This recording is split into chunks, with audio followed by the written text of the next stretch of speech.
Pemberian ucapan selamat didahului oleh Presiden Republik Indonesia beserta Ibu Hajah Iriana Joko Widodo dan Wakil Presiden Republik Indonesia beserta Ibu Hajah Mufidah Yusuf Kalla, diikuti oleh para undangan lainnya.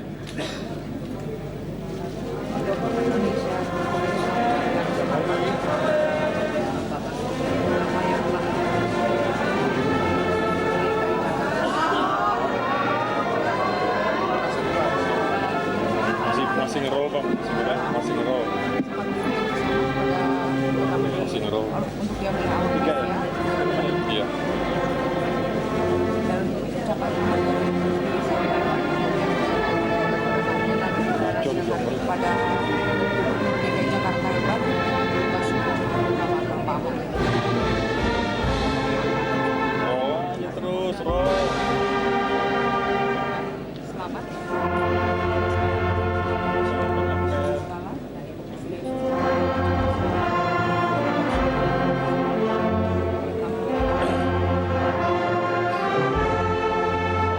Megawati juga Gila sebelah kiri.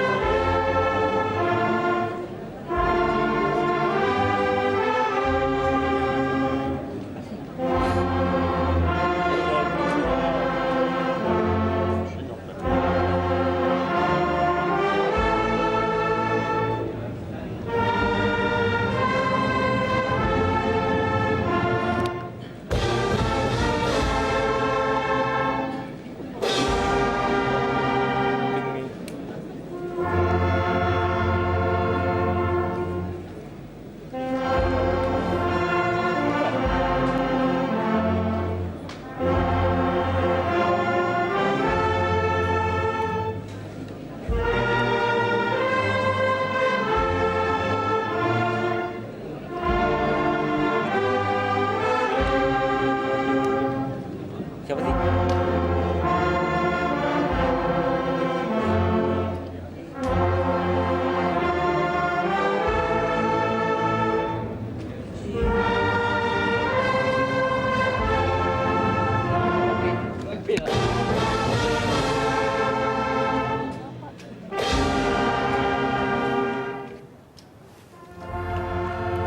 Ya, saat ini resmi Gubernur DKI Jakarta Basuki Cahayapurnama dan beliau saat ini sedang menerima ucapan selamat dari para tamu undangan.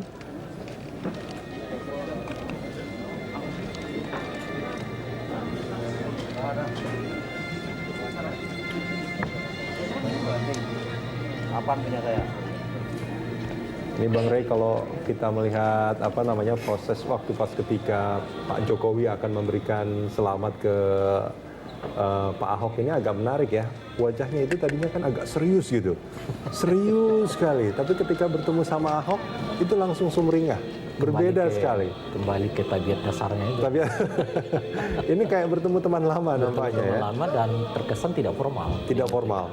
Jadi agak menjauhi hal-hal yang bersifat protokoler gitu ya, kemudian juga kita saja misalnya seperti tadi tidak ada itu protokoler yang mengatur di mana tempat duduk berdirinya Ahok ketika ya. mau difoto mau difoto gitu. Bahkan ketika salaman sekalipun kan tiba-tiba aja seperti Pak Jokowi langsung salaman kepada Jokowi maupun kepada Ahok maupun kepada istrinya gitu. Nah kemudian seperti sekarang diikuti oleh peserta yang lain gitu. Jadi biasanya kan diatur oleh protokoler dulu. Pak Ahok di sini ya kan, kemudian siapa yang datang duluan dan sebagainya. Ini tidak ada, ini natural aja. Natural saja. Dan nampaknya walaupun natural juga tidak terlihat adanya kesemrawutan ya. Oh tidak ada. Semuanya tetap berjalan saja. Nah yang Ahok ini menurut saya istimewa dalam 3 hal ya. Pertama karena dilantik di Istana Negara, langsung yang melantik adalah Presiden. Sepanjang yang saya tahu sejak dari Pilkada 2004 belum pernah ada satu gubernur yang dilantik langsung oleh Presiden gitu. Nah, meskipun ketentuannya memang kalau skalanya gubernur itu dilantik oleh Presiden bukan Istana Negara tapi di ibu kota negara gitu. Tapi sepanjang yang saya tahu sejak 2004 kita pilkada sampai sekarang belum ada satupun gubernur yang dilantik oleh presiden. Biasanya hanya dilantik setingkat menteri Sama menteri ya. dan sebagainya gitu. Dan itu kelebihan yang kedua. Nah, kelebihan ketiga dilihat dari tamunya, ini sebenarnya menurut saya lebih dari sekedar pelantikan gubernur ini. Hampir semua anggota kabinet Indonesia Kerja gitu ya, Iya, hadir di sini semua dan sebagainya. Itu tiga keistimewaan pelantikan di dalam pelantikan Ahok pada hari ini.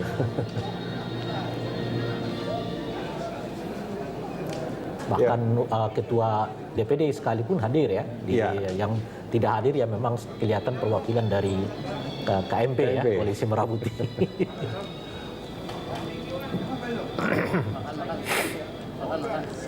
Kalau kita melihat pelantikan ini, kita melihat tamu-tamu yang datang, apa yang terbaca pertama kali menurut Anda? Jujur saya agak juga bertanya, mengapa harus sebesar ini? Ini luar biasa ya untuk seorang gubernur. Gitu. Meskipun mungkin bisa juga diberi penjelasan, pertama karena dia adalah gubernur dari sebuah ibu kota negara, yang kedua juga menendaskan betapa banyak dukungan kepada Ahok. Nah yang ketiga juga sebetulnya mau menjelaskan bahwa betapa besar harapan orang kepada Ahok untuk membenahi DKI Jakarta begitu ya. Yang langsung dalam hal ini secara simbolik ya, presiden yang langsung melakukan pelantikan kepada Ahok meskipun dalam sejarahnya sepanjang 10 tahun terakhir ini tidak pernah dilakukan oleh tidak pernah ada dilakukan oleh kepala negara seperti itu begitu. Nah menurut saya ini yang mungkin skenario itu mungkin yang sedang dibangun oleh Pak Jokowi kepada Pak Ahok, sehingga dengan begitu setidaknya dalam 1,5 tahun ke depan memang ada sesuatu yang luar biasa yang bisa dikerjakan oleh Ahok untuk membereskan ibu kota DKI Jakarta ini. Dan kalau misalkan pada saat Jokowi masih sebagai gubernur, mungkin ada cerita-cerita bahwa mereka itu mungkin kurang mendapat dukungan dari pusat. Mungkin dengan Jokowi sebagai presiden sudah langsung ya. Kalau selama ini kan seperti DKI Jakarta sekalipun tidak langsung di bawah koordinasi presiden, mesti di bawah koordinasi menteri dalam negeri gitu ya. Sama seperti daerah-daerah lain di mana seluruhnya langsung di bawah koordinasi menteri dalam negeri. Kalau ini mungkin ada perhatian khusus dari presiden. Ada jalur langsung ya. Ada jalur langsung di mana meskipun secara ketatanegaraan dia tetap di bawah koordinasi menteri harus dalam tetap negeri. melalui proses-proses ini. Tapi untuk DKI Jakarta mungkin Pak Jokowi langsung memberi perhatian yang khusus gitu. Nah itu tentu saja lagi-lagi bisa dipahami karena ibu kota negara kita yang memang tingkat kesemrautannya sudah luar biasa. Karena salah nggak kalau saya berpikir bahwa bagaimanapun ketika ditinggalkan oleh Jokowi, kalau DKI Jakarta justru tidak sukses dipimpin oleh Ahok, ini akan menjadi bumerang. Memberi imbas kepada popularitas dan citra dari Pak Jokowi sendiri. Bisa jadi ya ini karena Anda pergi dari sini atau satu yang kedua masa baktinya lebih panjang di Pak Jokowi. Kan sekarang ini kan kurang lebih Pak Ahok hanya sekitar 18 sampai mungkin 20 bulan ke depan gitu ya. Artinya Pak Jokowi sebetulnya yang paling banyak ya tinggal di DKI Jakarta gitu. Jadi kalau dalam masa bakti 20 bulan taruhlah begitu Ahok ini gitu. 20 bulan lebih mestinya enggak sampai 2017 kan? 2017 dari sekarang. Sekarang 2017, ini kan sekarang masih 2014. Pertengahan 2017.